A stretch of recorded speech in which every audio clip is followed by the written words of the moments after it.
Hello everyone, welcome back to my YouTube channel safety trainer Asif Syed. आज हम एक ऐसे टॉपिक के बारे में डिस्कस करने जा रहे हैं जो कि interview session, question answer session में सेफ्टी ऑफिसर के लिए पूछा जाता है, जिसका नाम है standard operating procedure SOP। Standard operating procedure का ये हम देखेंगे कि hand tools inspection at construction site के बारे में। तो चलिए वीडियो को शुरू करते हैं। सबसे पहला देखेंगे हम इंट्रोडक्शन। SOP का क्या इंट्रोडक्शन है, जैसे कि इसका जो मेन मकसद है ना स्टैंडर्ड ऑपरेटिंग प्रोसीजर का, ये इंश्योर करना है कि जो भी हम हैंड टूल्स यूज़ कर रहे हैं कंस्ट्रक्शन साइट पे वो इंस्पेक्टेड है, यानी उसका हमने इंस्पेक्शन कर चुका है और वो प्रॉपर मेंटेन कंडीशन में है। और तीसरा कि हम उसे सेफली यूज़ कर रहे हैं, यही इसका एक पर्पस है SOP का। ये जो स्टैंडर्ड ऑपरेटिंग प्रोसीजर है ना, ये आउटलाइन करता है कलर कोड सिस्टम को। कलर कोड सिस्टम हमारे हैंड टूल्स का। इसमें ये फ़ायदा होता है कि हमें the frequency of inspection of the hand tools पता चलता है, हमें रिकॉर्ड कीपिंग प्रोसीजर भी मिलता है, और एक प्रोसेस होता है कि हम रिप्लेस कर सकते डैमेज हैंड टूल्स को, या तो वो अनफिट टूल्स है उसको हमने रिप्लेस करना है। ये सारा का सारा चीज़ कैसे पता चलेगा? एक स्टैंडर्ड ऑपरेटिंग प्रोसीजर की मदद से। अब हम चलते हैं इस सेशन के दूसरे क्वेश्चन की तरफ, जो कि है हमारा स्कोप। देखिए स्कोप क्या है। स्टैंडर्ड ऑपरेटिंग प्रोसीजर जो है ना, ये पूरा का पूरा अप्लाइज करता है जितना भी हैंड टूल्स हो रहा है, यूज़ हो रहा है कंस्ट्रक्शन साइट पे। ये रिस्पॉन्सिबिलिटी है हर वर्कर्स की कि हमें रूल्स फॉलो करना है ये स्टैंडर्ड ऑपरेटिंग प्रोसीजर की मदद से। अगर एक स्टैंडर्ड ऑपरेटिंग प्रोसीजर हमारे साइट पे है तो वो सारे के सारे हर चीज़ में उसको फॉलो किया जाना चाहिए। अब हम चलते हैं हमारे अगले क्वेश्चन की तरफ, जो कि है कलर कोड शेड्यूल। देखिए कलर कोड शेड्यूल जो होता है ना, जो क्वार्टरली रहता है, किस तरीके से रहता है ये देखते हैं एक बार। सबसे पहला मान लीजिए जनवरी से लेके मार्च तक रहेगा, तो जनवरी से मार्च का कलर कोड होगा रेड। दूसरे पे अगर जाएंगे अप्रैल से लेके जून तक, उसका कलर कोड हो सकता है उस कंपनी में होगा येलो। तीसरे क्वार्टर में जाएंगे अगर, तो देखेंगे हम जुलाई से लेके सितंबर, उसका कलर कोड हो सकता है ब्लू। और आखिरी अक्टूबर से लेके दिसंबर तक हो सकता है उस कंपनी में उसका कलर कोड होगा ब्लैक। आइए एक चार्ट की मदद से भी इसको देख ही लेते ताकि समझने में और आसानी हो। चलिए अब चलते हैं हमारे अगले क्वेश्चन की तरफ, जो कि है application of colour code. Application of colour code.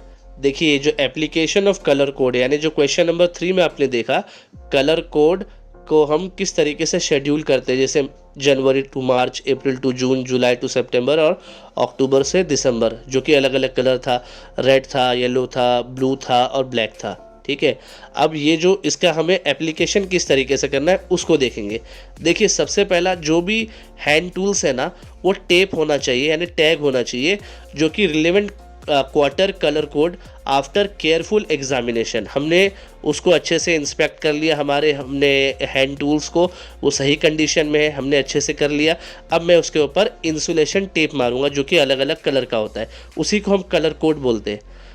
दूसरे नंबर पे देखेंगे हम इशुएंस डिपार्टमेंट होता है, यानी जिसका ये जिम्मेदारी है कि हैंड टूल्स को अच्छे से इंस्पेक्शन करना है।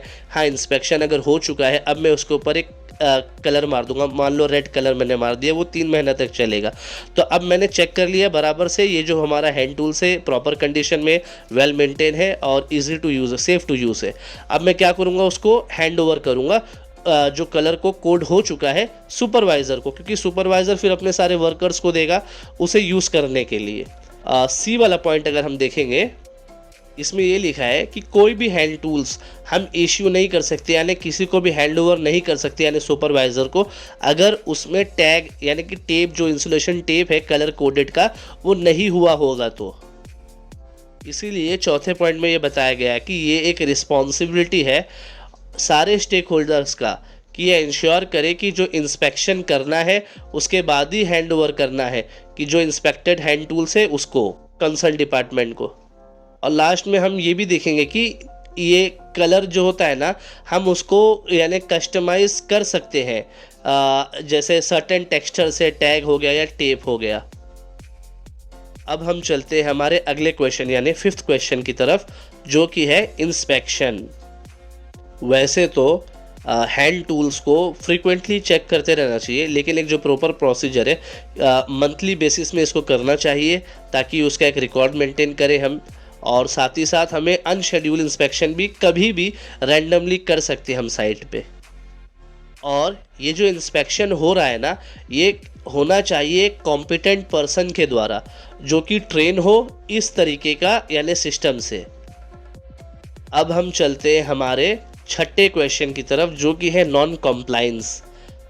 नॉन कॉम्प्लाइंस की बात करें तो जैसे कि हमें ये ऑब्ज़र्व करते रहना है कि इररिलेवेंट कलर कोड बीइंग, अगर ये साइट पे यूज़ हो रहा है किसी वर्कर के द्वारा, अगर मान लीजिए कि कोई टूल्स है यानी हैंड टूल्स सही है, लेकिन उसमें कलर कोड जो सिस्टम है हमारा, मान लीजिए अभी ये जैसे आज 17 मार्च 2024 है और इस महीने का कलर कोड यानी जो 3-3 महीने का कलर कोड होता है वो रेड है, जनवरी, फरवरी एंड मार्च का। तो अब रेड की जगह किसी ने ब्लू करके टेप रखा है, तो इस चीज़ को भी हमें रोकना होगा। ये भी हमारा एक नॉन कॉम्प्लाइंस हो गया, यानी कि रूल्स फॉलो नहीं हुआ जा रहा है। भले से वो टूल्स जो है वो परफेक्ट है, लेकिन उसमें टेप जो मारा है, जो कलर है वो गलत है। तो हमें इस चीज़ को भी ध्यान में रखना होगा। और ये एक रिस्पॉन्सिबिलिटी है वर्कर्स का भी कि वह इंश्योर करे कि वो उस टूल्स को यूज़ कर रहा है जो प्रॉपरली कलर कोडेड है। और मान लीजिए इंस्पेक्शन के दौरान हमें कोई डैमेज या अनफिट टूल्स मिल जाता है, तो हमें चाहिए कि उसको तुरंत रिप्लेस करे और कॉम्पिटेंट पर्सन को, ताकि वो ऐसे डिपार्टमेंट को दे, कंसर्न डिपार्टमेंट को, जिसका काम है उसको प्रॉपर मेंटेन करे, सही से लाए, सेफ यूज़ में अगर है तो फिर से उसको कलर कोड करे और साइट पर लेकर आए। अब हम चलते हैं हमारे 7वें क्वेश्चन की तरफ, जो कि है रिकॉर्ड कीपिंग। ये जो हम इंस्पेक्शन करते हैं कि जो इंस्पेक्शन को हमें रिकॉर्ड करना है और मेंटेन करना है as per the inventory of the tools के तहत। और ये जो हमने इंस्पेक्शन रिकॉर्ड है, हमने उसका इन्वेंट्री अगर बना लिया है सही से, और हमें ये भी देखना है कि ये जो हमने इंस्पेक्शन किया ना, इसका जो रिकॉर्ड है वो कम से कम हमें 1 साल तक अपने पास रखना है कॉम्पिटेंट पर्सन को। और इसको इंश्योर करना है कि ये जो रिकॉर्ड है हर हैंड टूल्स का वो एक्यूरेट है और अप टू डेट है। 1 साल, जैसे अभी ये मार्च 2024 है, तो ये मार्च 2025 तक, यानी आज मान लीजिए आज 18 तारीख है तो 17 तारीख तक, यानी 1 साल तक मिनिमम हमारे पास तक का रिकॉर्ड होना चाहिए। अब हम चलते हैं हमारे 8वें नंबर के क्वेश्चन पे, जो कि है ट्रेनिंग। हमें एक कॉम्पिटेंट पर्सन को हायर करना है, उसे ट्रेन करना है प्रॉपरली। ये स्टैंडर्ड ऑपरेटिंग प्रोसीजर का सिस्टम उसे पता होना चाहिए। और इस ट्रेनिंग में हमें कलर कोड सिस्टम को भी शामिल करना है और इंस्पेक्शन प्रोसीजर कैसे होगा इसे भी शामिल करना है। रिकॉर्ड कीपिंग होना चाहिए और एक प्रोसेस होना चाहिए, ताकि हमने कुछ फाइंड किया कि जैसे डैमेज टूल्स है उसको किस तरीके से रिप्लेस करना है। अब हम चलते हैं हमारे आखिरी session, do you know session में। यूके, यूनाइटेड किंगडम में हेल्थ एंड सेफ्टी एग्जीक्यूटिव के द्वारा ये एस्टिमेट किया गया है अप्रॉक्सीमेटली कम से कम 4 में से 1 कंस्ट्रक्शन जो वर्कर है वो सफ़र करता है किसी न किसी तरीके से HAVS यानी कि हैंड आर्म वाइब्रेशन सिंड्रोम्स से। और वो इस हैंड आर्म वाइब्रेशन सिंड्रोम से इसीलिए जूझता है क्योंकि कहीं ना कहीं ये देखा गया है कि वो यूज़ कर रहा है ऐसा हैंड हेल्ड पावर टूल्स को जो कि प्रॉपरली यानी सेफ्टी मेजर्स उसका नहीं है, यानी प्रॉपर सेफ्टी मेजर्स नहीं लिया गया है। इसके वजह से हर 4 में से 1 worker hand arm vibration syndromes का शिकार होता है। और ये जो हैंड टूल्स सेफ्टी की जो बात हो रही है वो सिर्फ वर्कर्स के लिए नहीं है, वो एक जनरल पब्लिक के लिए भी है। अगर हम देखेंगे according to national safety council NSC के तहत 70,000 लोग हमेशा उनका इलाज होता रहता है इमरजेंसी रूम में हर साल, क्योंकि उसका जो इंजरीज होता है ना, उसका जो रीज़न है हैंड एंड पावर टूल्स के वजह से, गलत तरीके से यूज़ करने के वजह से। इसीलिए ये जो स्टैंडर्ड ऑपरेटिंग प्रोसीजर है ये काफ़ी इम्पॉर्टेंट है हमारे लिए, ताकि हम एक सेफ सिस्टम ऑफ वर्क और एक हमारे जो वर्कर है वो फियर फ्री एनवायरनमेंट में काम कर सके। इसके लिए ये एक हिस्सा SOP का भी है। उम्मीद करता हूँ आपको स्टैंडर्ड ऑपरेटिंग प्रोसीजर यानी SOP यानी हैंड टूल्स इंस्पेक्शन का, जो कि कंस्ट्रक्शन साइट पे होता है, अच्छे से समझ में आ गया होगा।